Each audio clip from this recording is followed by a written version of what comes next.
In this video, I'll walk through how I built this queen size Murphy bed. It unfolds from a beadboard cabinet, as you can see. This is different than many of the Murphy beds you'll see, in that instead of the entire face of the cabinet folding down with the bed, the side stiles are designed to fold in underneath, and that provides a narrower bed platform to come out into the room. And of course, there's no big wooden box around the mattress, so it's a lot less bulky than many of the kits that you'll see. Also, to keep the height lower, the crown folds up out of the way. It doesn't need to be set higher to provide clearance for the mattress to unfold. These legs came with the kit and have been outfitted with these blocks cut to pin the side stiles in place underneath the bed. And so with that, with the legs out and the crown out of the way, you can easily fold the bed right down.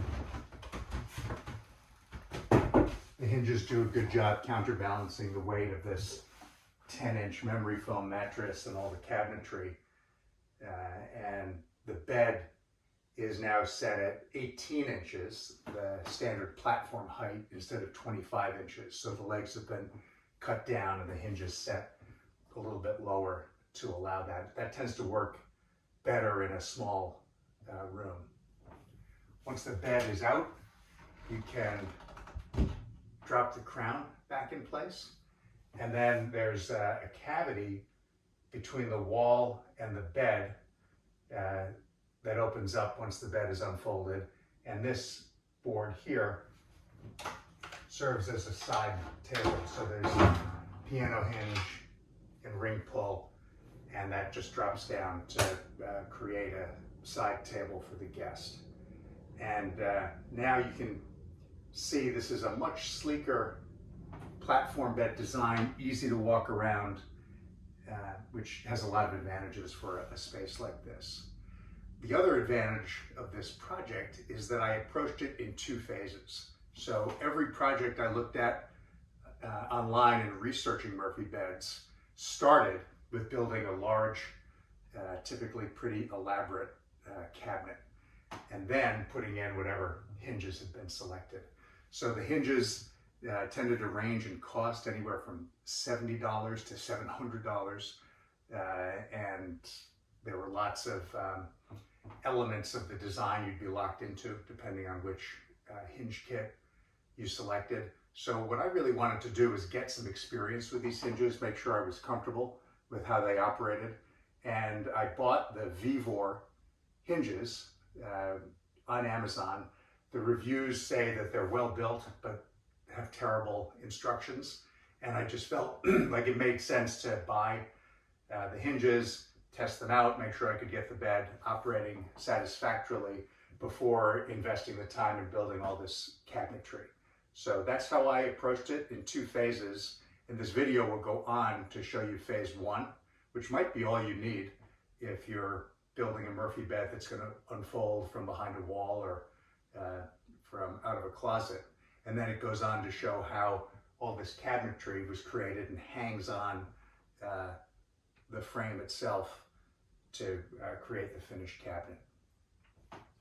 For me, that worked a lot better than building something very large and not even knowing whether the hinges would make sense. Also, by approaching it this way, I was able to progressively build up the project, keeping each component very small, making it easy to get it from my back patio workshop and up the stairs and into this room. I'll just show you quickly closing the bed. All you do is lift that nightstand out of the way, lift the crown out of the way, and then the bed folds up right back into the cabinet.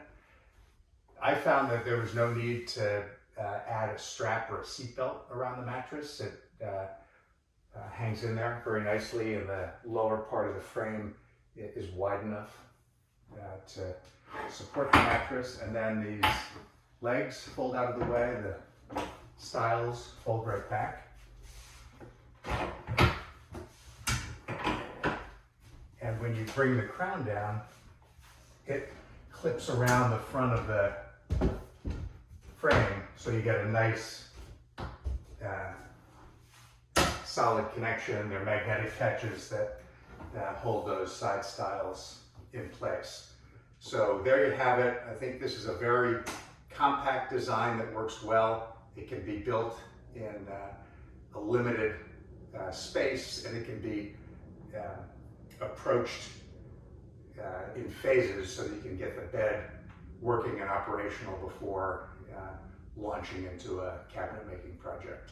I hope you find this helpful, and I'll now follow up with videos that go into each of these two phases in more detail.